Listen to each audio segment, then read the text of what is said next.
Bonjour et bienvenue dans Space, ici au Salon international du Bourget, rendez-vous incontournable pour le secteur spatial. Dans cette émission, nous parlerons avec les responsables de l'ESA et de la NASA, mais tout d'abord, nous avons eu l'opportunité rare d'interviewer Thomas Pesquet qui vient de passer 6 mois dans l'espace.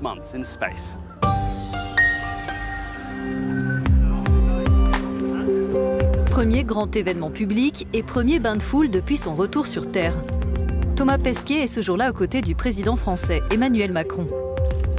L'astronaute de l'ESA est encore en phase de récupération après avoir perdu une partie de sa masse musculaire et osseuse dans l'espace. Thomas, vous êtes de retour, vous êtes ici. Comment vous sentez-vous d'un point de vue physique et émotionnel ? Je me sens très bien. Le retour sur Terre est éprouvant au début, mais après quelques heures, on commence très vite à se réadapter. C'est incroyable comme le corps humain peut s'adapter à la vie dans l'espace puis se réadapter à la vie sur Terre. La pesanteur vous manque-t-elle? Ça a l'air génial quand on voit les images. Oui, la pesanteur me manque parce que c'est tellement facile. Quand on est dans l'espace, c'est comme si on avait des super pouvoirs. On peut voler, flotter, déplacer des charges lourdes avec 1 ou 2 doigts. Et ensuite, quand on revient sur Terre, on perd tous nos super pouvoirs. Vous étiez dans l'espace pour la science. Y a-t-il une expérience que vous avez vraiment adorée? Il y en a quelques-unes et l'une d'entre elles, c'est probablement la plus pénible. Je devais pousser le plus fort possible contre un moteur qui mesurait ma force et le couple de mes muscles. Vous avez séjourné 6 mois dans l'espace. Dans le cas d'un voyage vers Mars, cela prendrait au moins 1 an.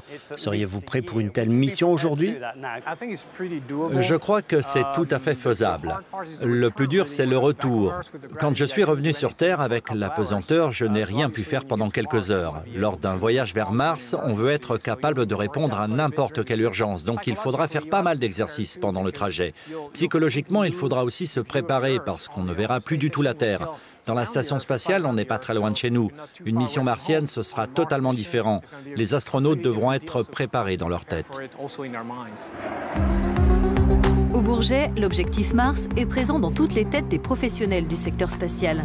L'ESA et la NASA vont toutes deux y envoyer des rovers en 2020. L'administrateur de l'agence américaine est en Europe pour discuter ambition martienne. La NASA parle beaucoup du voyage vers Mars avec un éventuel vol habité. Or, les missions assurées par les rovers sont de grandes réussites. Pourquoi ne pas se contenter de rovers? Ce serait plus sûr. Eh bien, nous avons besoin des deux, des véhicules robotisés et des hommes. Les rovers sont nos éclaireurs. Ils nous disent ce que nous devons savoir pour y envoyer des hommes. Nous avons cette perspective d'exploration. Rendre possible une présence humaine dans l'espace lointain est inscrit dans nos gènes. D'après vous, quand y aura-t-il des hommes sur Mars? Nous nous mobilisons pour que des hommes puissent être dans le voisinage de Mars dans les années 2030. Nous avons encore beaucoup de travail sur les technologies et les systèmes. Nous le ferons avec nos partenaires. C'est l'une des choses dont nous discutons ici. Peuvent-ils apporter leurs compétences et leurs capacités? Nous allons passer un peu de temps autour de la Lune, donc près de la Terre, pour vérifier les systèmes dont nous aurons besoin. Vous parlez d'un vol autour de la Lune. Il s'agit de la capsule Orion, non? Quand aura lieu le premier vol habité autour de la Lune? Notre objectif, c'est qu'une première mission habitée ait lieu en 2022. Un vol inhabité est programmé en 2019, donc nous sommes très enthousiastes. Et nous avons une excellente collaboration avec nos partenaires ici, et nous pensons qu'elle se renforcera encore quand nous serons autour de la Lune. Les partenariats entre agences spatiales sont essentiels pour réaliser de grandes missions et inévitablement, la politique joue un rôle. Grande question du moment, le Brexit change-t-il la donne? La réponse du directeur général de l'ESA, Jan Werner. Le Brexit, c'est une affaire entre le Royaume-Uni et l'Union européenne. Nous, en tant qu'ESA, une organisation intergouvernementale, nous sommes un peu en dehors de cette discussion. L'Europe ne se résume pas aux frontières de l'Union et je crois que l'Union a besoin du Royaume-Uni et vice-versa. J'espère qu'au final, une solution positive émergera. Mais qu'en est-il des entreprises qui ne sont présentes qu'au Royaume-Uni? Vont-elles devoir ouvrir des bureaux dans le reste de l'Union?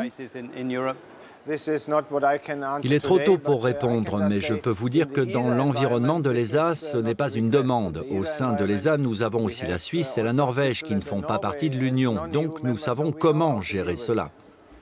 Vous avez mis en avant ici au Bourget votre démarche appelée Espace 4.0 qui consiste à discuter avec le public.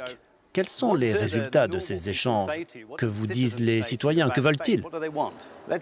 C'est vraiment intéressant. Quand on demande aux citoyens ce qu'ils pensent de l'espace, ils nous disent tous que ça les inspire.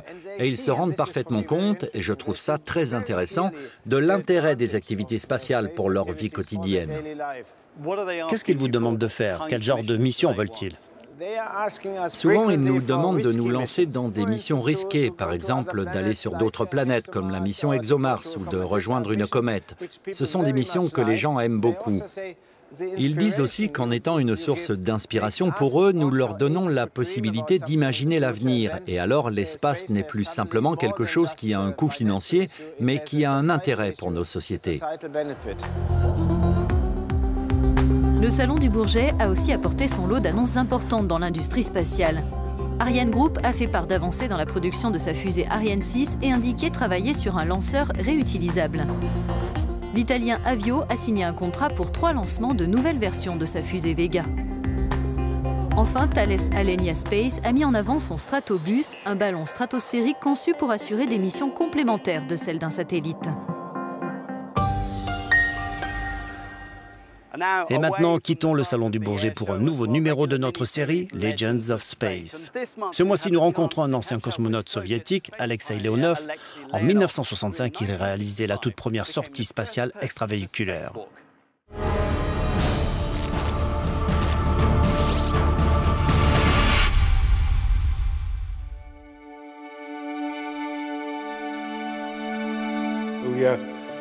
Je suis sorti, je me tenais...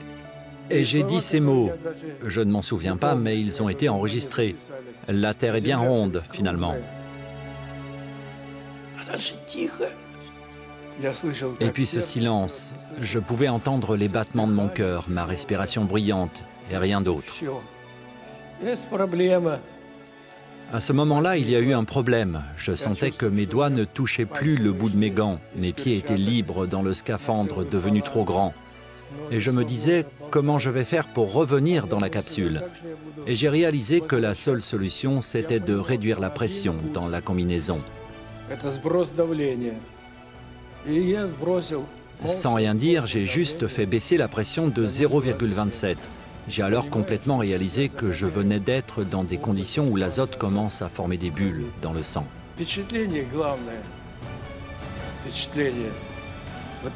Ce qui m'a le plus marqué, c'est ça, l'univers qui est infini dans le temps et l'espace, ce ciel très noir, noir comme du charbon, ces étoiles lumineuses qui ne scintillent pas, et il y en a tellement.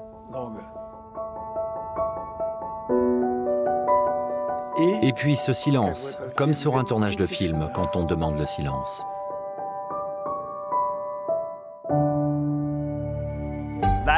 C'est la fin de cette émission. Le mois prochain, nous vous présenterons un portrait unique d'un astronaute italien, Paolo Nespoli.